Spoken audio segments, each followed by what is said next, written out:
गई थी मैं आहुति और उस आहुति ने गया देवरानी जी एक बार फिर तो हाथ जहाँ एक बाप अपने बेटे को गालियां देता है, जहाँ भाई आंख मिला के बात नहीं करते, जहाँ एक बेटी अपने बाप को प्यार से नहीं देखती, कैसा बोलो बात दिखते साथ में बस कितने से खोखले बिखरे हुए सब टूटे हुए। ये वो निवाला है जो बिगला भी नहीं जाएगा और उगला भी नहीं जाएगा। तुझे इस घर में रहने की इजाजत दी है, सरपंच बनना। सीरियल सुमन इंडोरी में आया ट्विस्ट, जहां देविका और सुमन के बीच हुई टशन, वहीं चंद्रकांत ने किया शौकन फैसला।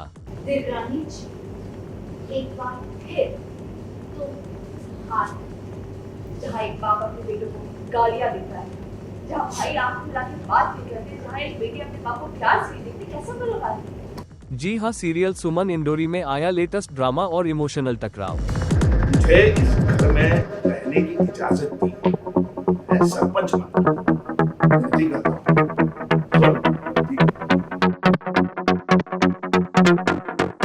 जहां दिखा देविका और सुमन का टशन। दरअसल देविका ने गुस्से में सुमन पर निशाना साधते हुए कहा, इस घर में तुम्हारी कोई इज्जत नहीं, कोई तुम्हें सुनता भी नहीं, फिर भी तुम यहाँ पड़ी हो।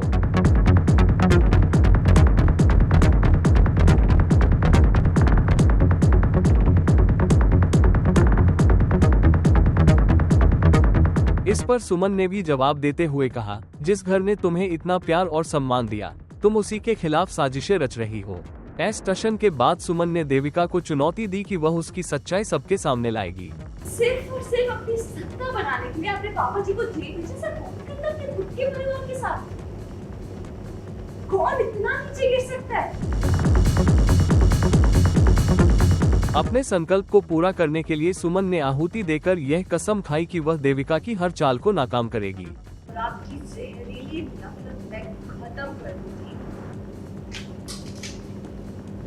स्वाहा।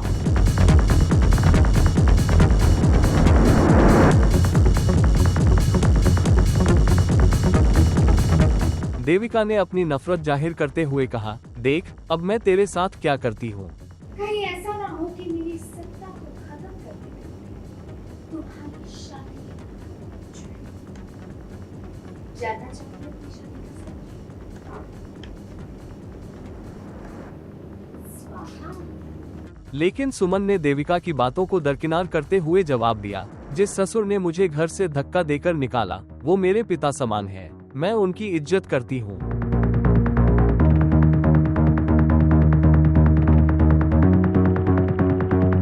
तभी कहानी में एक बड़ा मोड़ आया जब चंद्रकांत जी वहां आते हैं और वो सुमन के सामने हाथ जोड़ते हुए कहते हैं कि तुम मेरे परिवार से घुलने मिलने की कोशिश मत करो, बाकी जो करना है वो करो।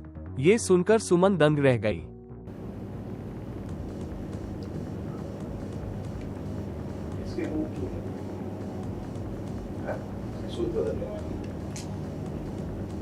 जो सोचना है, जो समझना है, वो जरूरत नहीं है। ये वो निवाला है जो पिघला भी नहीं जाएगा और उगला भी नहीं जाएगा। सुन सुन सुन, मुझे घर में रहने की इजाजत नहीं, सरपंच बनना। वेल, अब इस बड़े मोड़ के बाद कहानी में क्या नया मोड़ आएगा? क्या सुमन देविका की सच्चाई सबके सामने ला पाएगी या चंद्रकांत जी का फैसला सुमन की राह में नई मुश्किलें खड़ी करेगा? ये देखना दिलचस्प होगा।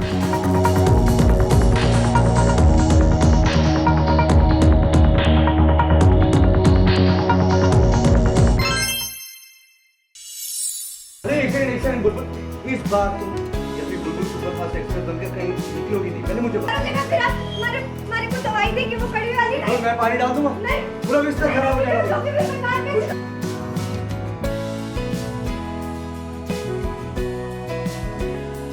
सीरियल मेरा बालम थानेदार में दिखा वीर और बुलबुल का क्यूट मोमेंट। सब्जी क्या सब्जी? सब्जी बनाने का आइडिया दिया आपने मेरे को कि शाम को हमारे को कौन सी सब्जी बनानी चाहिए। हाँ कुछ ठीक है, अब मैं जाती हूँ। एक सेकंड, एक वही नजर आया दोनों का नतिखत अंदाज भी। बुलबुल बुलबुल जी हाँ, सीरियल मेरा बालम थानेदार में वीर और बुलबुल का प्यार भरा और मजेदार ट्विस्ट, जहां कहानी में दिखा कि बुलबुल वीर की तस्वीर को देखकर परेशान है और खुद से बातें कर रही है कि कैसे उसे बताए कि वह किसी बड़ी जिम्मेदारी के बीच फंसी हुई है। इसका जो कलर है वो हमेशा ऊपर नीचे हिलता डुलता ही रहता, कभी ऐसे तो कभी ऐसे तो कभी ऐसे, हमेशा ऊपर नीचे होता रहता। ऊपर से बच भी सकी सच्चाई तो दिल में छुपा के मैं वापस इससे कैसे मिलूं?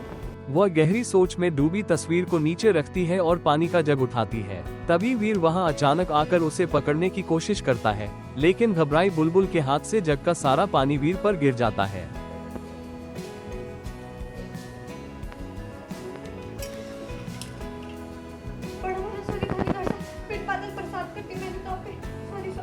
मुझे सारे के सारे कपड़े बदलने पड़ेंगे बुलबुल। तो आप गुस्सा क्यों कर रहे हैं? ये सब मैं आप ही की तो गलती, एक तो मैं पूरे समय आपके ख्यालों में खोई रहती और ऊपर से आप। ये देखकर जहां वीर गुस्सा होने का नाटक करता है, वहीं वीर बुलबुल से उसकी परेशानी का कारण पूछता है, लेकिन बुलबुल बात को घुमाते हुए कहती है कि उसे एक आइडिया आया है।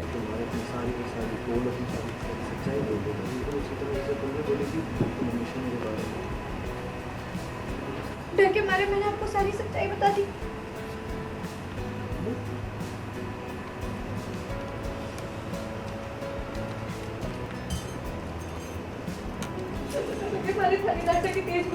क्या आइडिया दिया आपने हमारे को खरीदार से? वीर जब आगे पूछता है कि कौन सा आइडिया, तो बुलबुल कहती है कि उसने खाना बनाने का आइडिया सोचा है। अरे एक सेकंड बुलबुल, इस बार तुम ये अपनी बुलबुल सुपरफास्ट एक्सप्रेस बनकर कहीं निकलोगी नहीं, पहले मुझे बताओ क्या आइडिया आया तुम? हाँ, हर बार मुझे ऐसे कंफ्यूज और ऐसे लॉस्ट छोड़कर तुम नहीं जा सकती। आपसे आइडिया आया, क्या आइडिया है मुझे जानना। आइडिया? सब्जी? सब्जी? हाँ सब्जी। आपने सब्जी बनाने का आइडिया दे दिया हमारे को कि शाम को हमारे को क्या सब्जी बनानी थी। वही वीर बुलबुल की बात पर यकीन नहीं करता और शरारती अंदाज में बाल्टी और मग लेकर दौड़ता है, मानो उसे सच्चाई उगलवाकर ही मानेगा। इस दौरान दोनों के बीच क्यूट मोमेंट्स और मस्ती मजाक का सिलसिला चलता रहता है। फिर आप हमारे को दवाई देंगे वो कड़ी वाली नहीं? मैं पानी डाल दूंगा, नहीं, पूरा बिस्तर खराब हो जाएगा। फिर मैं काम कैसे करूंगी? मैं बीमार पड़ जाऊंगी नहीं। बुलबुल आवाज है। हाँ माँ आया मैं। जाइए।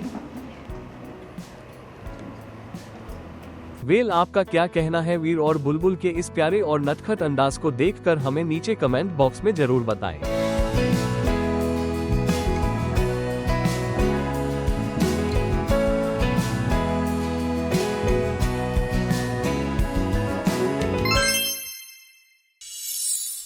तुम ऑफिस में नहीं हो, तुम्हें पता नहीं है कौन सा इनवॉइस काम का है और कौन सा। तुम्हारे माफी मांगने से मेरी डील वापस नहीं आएगी। ऑफिस में सबके सामने जो इनकी बेइज्जती हुई है, इनकी इज्जत वापस नहीं आएगी। मुझे एक मौका दीजिए सर, प्लीज दोबारा ऐसा नहीं होगा सर, प्लीज एक चांस।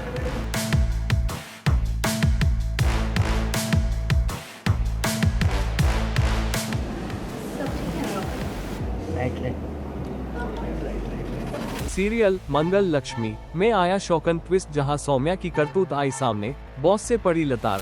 वहीं मंगल को पता चला कि सौम्या है प्रेग्नेंट।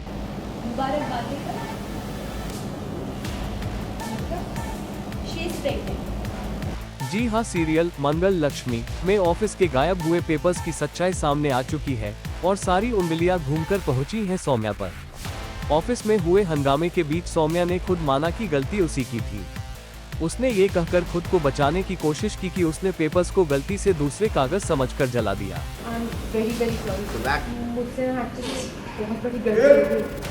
मैं वो अपना टेस्ट क्लियर आउट कर रही थी, तो मैंने थोड़े से पेपर्स जलाए, तो उनमें शायद अगर कोई बोल सकती थी और वो भी साथ में but sir it was just a mistake. लेकिन बॉस इस सफाई से खुश नहीं हुआ और गुस्से में सौम्या को फटकार लगाते हुए कहा, इतनी बड़ी लापरवाही बर्दाश्त नहीं होगी। तुम ऑफिस में नहीं हो, तुम्हें पता नहीं है कौन सा इनवॉइस काम का है और कौन सा। तुम्हारे माफी मांगने से मेरी डील वापस नहीं आएगी। ऑफिस में सबके सामने जो इनकी बेइज्जती हुई है, इनकी इज्जत वापस नहीं आएगी। सौम्या माफी मांगती और गिड़गिड़ाती दिखी, लेकिन उसका गुनाह माफ नहीं हुआ। मुझे एक मौका दीजिए सर, प्लीज दोबारा ऐसा नहीं होगा सर, प्लीज एक chance. I am really really very sorry. मैं हाथ जोड़ के तुमसे माफी मांग रही हूँ, दोबारा कभी भी ऐसा नहीं होगा। सौम्या जी, पर मैं जानती हूँ मेरी स्टूपिड गलती की वजह से तुम्हें इतना सब कुछ सुनना पड़ा। मैं रियली सॉरी मंगल। हाँ मुझे माफ कर दो। तुम तो जानते हो मैं पहली बार कैसी करती हूँ। जैसे ही सौम्या की सच्चाई सामने आई, ऑफिस में मंगल और आदित्य के निर्दोष होने पर ताली बजी। लोग लोग ताली बजाते रहो जोर से। ये देखकर दोनों के चेहरे खुशी से खिल उठे। लेकिन कहानी यहीं खत्म नहीं हुई। आगे आया एक ऐसा ट्विस्ट जिसने दर्शकों को चौंका दिया। दरअसल सौम्या की तबीयत अचानक बिगड़ गई। मंगल उसे अस्पताल लेकर गई और आदित्य को बार बार कॉल करती रही ताकि आदित्य उसके बच्चे की देखभाल कर सके। उसे इस बात की भी चिंता थी कि बच्चा बिना टिफिन के स्कूल ना जाए। अस्पताल में डॉक्टर ने मंगल को सौम्या की हालत के बारे में बताया। सब ठीक है डॉक्टर?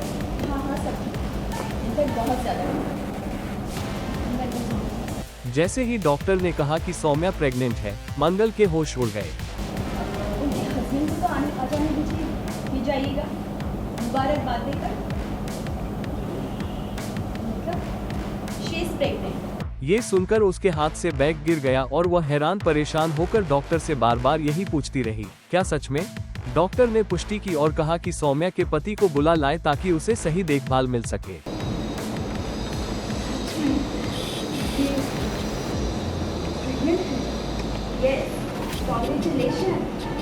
आपकी फ्रेंड माँ बनने वाली है।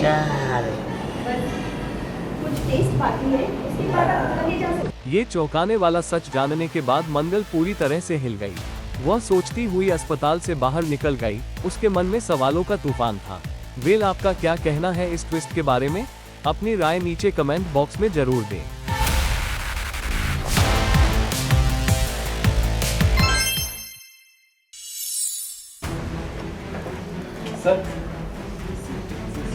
भाई इनकी दोस्त है, वो मिली है, बेस्ट फ्रेंड है, हो सकता है दोनों ने मिलके मार दिया हो।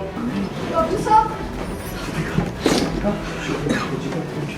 पर जब मैं घर पहुंची तो आपके हवलदार वहाँ खड़े थे। उन्होंने मुझे बताया कि आपने मेरे पति को मेरे ही खून के झूठे इल्जाम में बंद करके रखा हुआ है। सीरियल दिल को तुमसे प्यार हुआ में आया शॉक एंड ट्विस्ट वाला ड्रामा, जहां पुलिस ने चिराग और मिश्का से दीपिका के बारे में की कड़ी पूछताछ। उनके लिए गए थे, वहाँ CCTV कैमरा लगा हुआ, उसकी फुटेज मंगवाई आने वाला।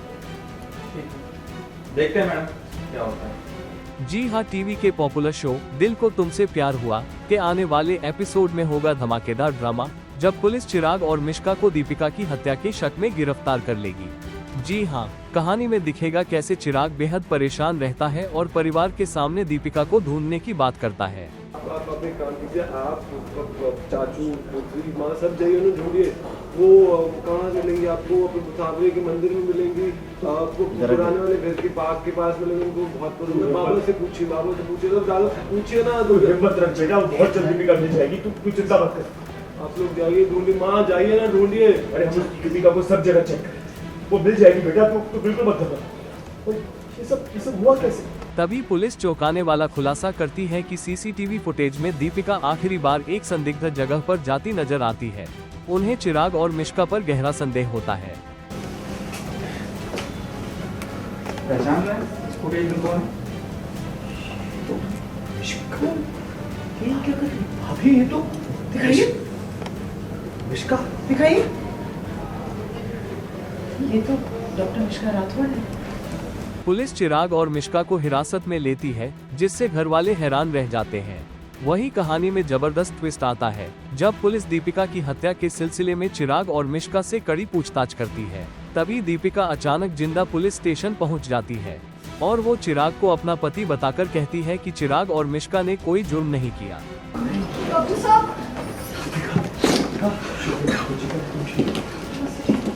मैं दीपिका मित्तल हूँ, बिल्कुल ठीक हूँ। आप देख रहे हैं, उन्हें बाहर निकालिए। जैसे लग रहा था कि आपके साथ कोई जबरदस्ती वहाँ से। अब तक कहाँ थे आप? आपके घर पे पुलिस गई तो वहाँ पे तोड़फोड़ हुआ था और सामान भी खो गए थे। हाँ, जैसे लग रहा था कि आपके साथ कोई जबरदस्ती वहाँ से। ऐसा कुछ भी नहीं हुआ था सर। मैं अभी उस जगह पे शिफ्ट हुई हूँ। मैंने राशन का कुछ सामान मंगवाया था और मैं घर सेटल करने में लगी हुई थी, तब तक पीछे से 2 गुंडे आके मेरे घर में लूटपाट करने की कोशिश कर रहे थे। डिलीवरी वाले भैया आ गए और उन्हें देख के वो चोर भाग गए। मुझे कमजोरी हुई तो मैं बेहोश हो गई थी। दीपिका खुलासा करती है कि वह अस्पताल में थी और उसे किसी ने नुकसान पहुंचाने की कोशिश की थी। पर जब मैं घर पहुंची तो आपके हवलदार वहाँ खड़े थे। उन्होंने मुझे बताया कि आपने मेरे पति को मेरे ही खून के झूठे इल्जाम में बंद करके रखा हुआ है। सर, अभी आप मुझसे सवाल करें, सावरे के लिए कावड़े के लिए प्लीज उन्हें बाहर निकालिए प्लीज।